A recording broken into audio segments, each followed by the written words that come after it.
قرآن کہتا ہے میں تمہاری قبر میں تمہارے ساتھ ہوں گا، مجھے پڑھتے رہو، میں تمہارا حق ادا کروں گا۔ اور جب دل بھاری ہو جائے تو قرآن پاک پڑھ لیا کریں، کیونکہ اس کلام میں جسمانی بیماریوں کے ساتھ ساتھ درد دل کی دوا بھی ہے۔ اور تمہارے دل کی سختی تو یہ ہے کہ تمہیں موسیقی رلاتی ہے مگر قرآن نہیں، اور یہ قرآن دلوں کی بیماریوں کے لیے شفا ہے۔ قرآن پڑھتے ہوئے ایسا لگتا ہے کہ جیسے وہ دلاسا دے رہا ہو کہ میں ہوں نا تمہارے ساتھ۔ رسول اللہ صلی اللہ علیہ وسلم نے ارشاد فرمایا، قرآن پڑھا کرو، کیونکہ قرآن شریف قیامت کے دن اپنے پڑھنے والوں کی سفارش کرے گا۔ یہ قرآن تو سراسر ہدایت ہے۔ رسول اللہ صلی اللہ علیہ وسلم نے ارشاد فرمایا، میری چاہت اور خواہش ہے کہ میری امت کے ہر فرد کے دل میں سورہ یاسین ہو۔ اگر تم کچھ سیکھنا چاہتے ہو تو انسان سے نہیں، قرآن سے سیکھو۔ خود کو جب دنیا سے بیزار پاؤ، قرآن اٹھاؤ اور اللہ کے ہو جاؤ۔ وضو سے شکل، قرآن سے عقل، اور نماز سے نسل پاک ہوتی ہے۔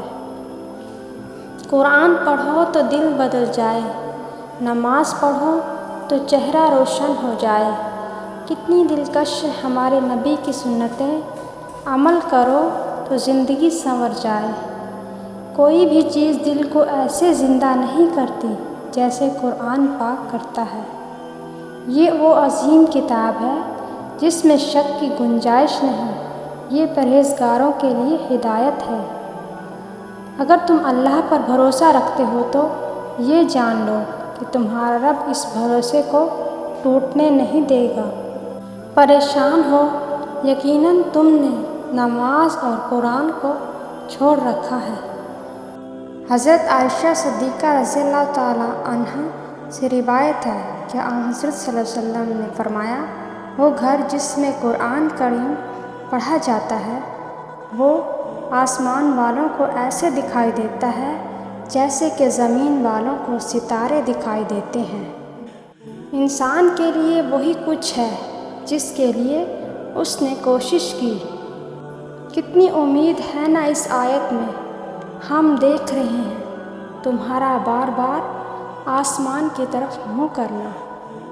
نبی اکرم صلی اللہ علیہ وسلم نے فرمایا، تم اللہ کی طرف رجوع کرنے کے لیے قرآن سے بڑھ کر کوئی اور ذریعہ نہیں پا سکتے۔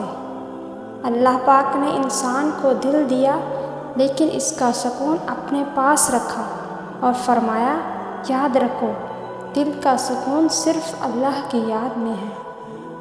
رسول اللہ صلی اللہ علیہ وسلم نے ارشاد فرمایا، میری امت کی بہترین عبادت قرآن حکیم کا پڑھنا ہے۔ رسول اللہ صلی اللہ علیہ وسلم نے ارشاد فرمایا، قرآن مجید کی تلاوت کرو، کیونکہ قرآن مجید کی وجہ سے رحمت نازل ہوتی ہے۔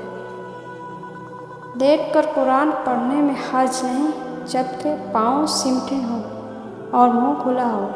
یوں ہی چلنے اور کام کرنے کی حالت میں بھی تلاوت جائز ہے، جبکہ دل نہ بٹے ورنہ مکروہ ہے۔